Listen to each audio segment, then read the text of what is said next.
What's good, guys? Nick here, back with another video.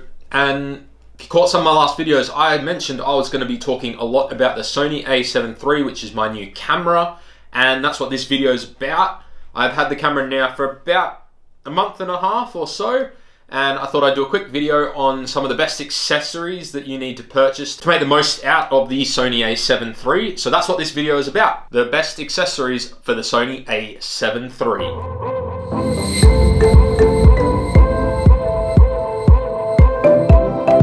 So guys, welcome back to my channel. I am Nick Carter, aka That Modern Dude. If you're new to the channel, I like making videos about anything pretty much, but mainly tech focused. Today we're talking cameras, so if you like this content, think about subscribing down below and hitting that thumbs up button. Certainly appreciate it. The best accessories for the Sony A7 III. Let's get started with number one, no waiting around, and that is a battery charger. Now, I was hoping mine would be here, but it's been lost in the mail, so I wanted to do this video, so we're just gonna get on with it. And the reason I say that is because the Sony A7 III is marketed as Sony's basic camera, and because of that, one of the cost-cutting measures, I don't know, it doesn't come with a battery. So you've got to charge this camera via USB-C into the wall directly, which is a bit of a pain, especially if you've got multiple batteries. You've got to plug them in, blah, blah, blah. Now, there are Sony official chargers, but I would recommend going with this one here. This is from Nuoa. This is the one that I picked up. And the reason why I like this one is because the batteries plug in vertically, and so you can just quickly slot them in and out, and it's super easy to access. You can obviously, if you want a flat pack one, there are flat pack slotting battery slot. Does that make sense? I don't know. There are ones where the batteries slot in horizontally. Probably better for traveling if that's something you're after. But I got this one. It's nice. You can sit it on your dash and pick the batteries in, chuck them in, and you're good to go. Second on the list is SD cards. We all need SD cards to film all our content, take photos, and all that sort of stuff to put on the camera. But what ones should you get? Obviously, there's a lot of different types of SD cards out there, and they vary in prices. If you want to get the most out of this camera's video functionality, you need an SD card that can write higher than 100 megabytes per second. Why is that? That's because the highest quality setting for this camera in 4K recording is 100 megabytes a second. So that's a simple rule of thumb. You want to record the highest quality, you just look at that one number, get higher than 100, you're set, you're done.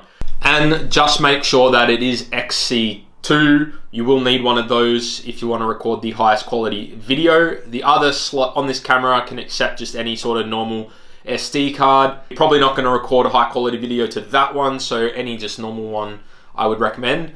These are the two that I picked up, reasonably priced. You can check them out in the description below. Very, very affordable for both of them.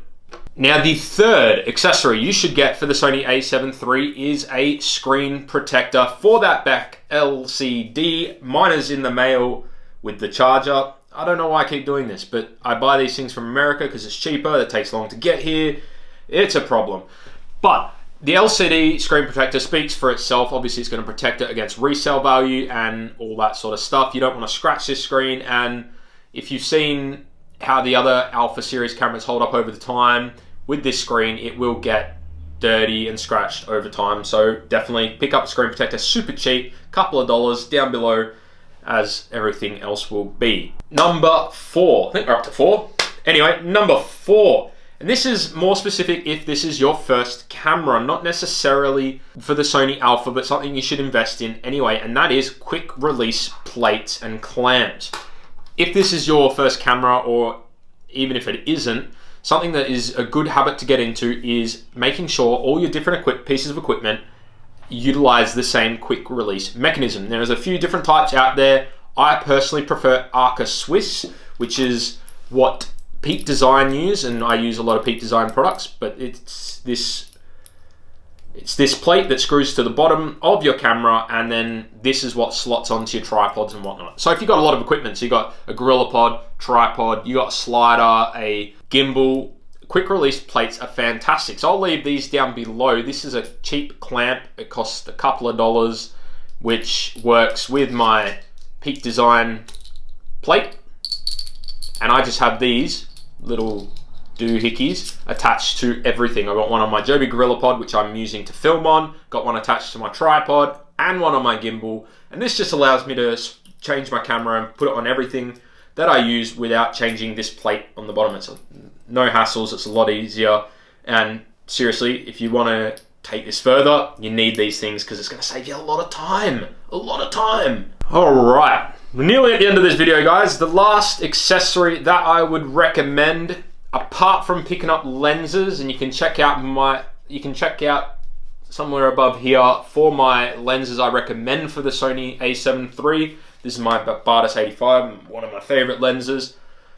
But it's an accessory for your lenses, and it's this little guy here. This is what we call a variable ND filter. As you can see, it's like sunglasses. That is the common description given for this. It is sunglasses for your lenses. Basically, if you're shooting video, these are a must-have for shooting outside, because if you want to get that nice depth of field and you're going to have a high aperture, say f2 or 1.8, you're not always going to be able to get that outside because the sun will blow the image out. It's not good. So you screw these bad boys on to your lens, artificially darken it like so, and you're good to go. And then you can get that nice depth of field that everyone loves. The thing I hate about these is the larger the filter thread size is on your lens. So I'm lucky, these use 67mm, and so this only cost me, I think, $150. But the larger the filter thread size, generally the more expensive the ND filter is going to cost.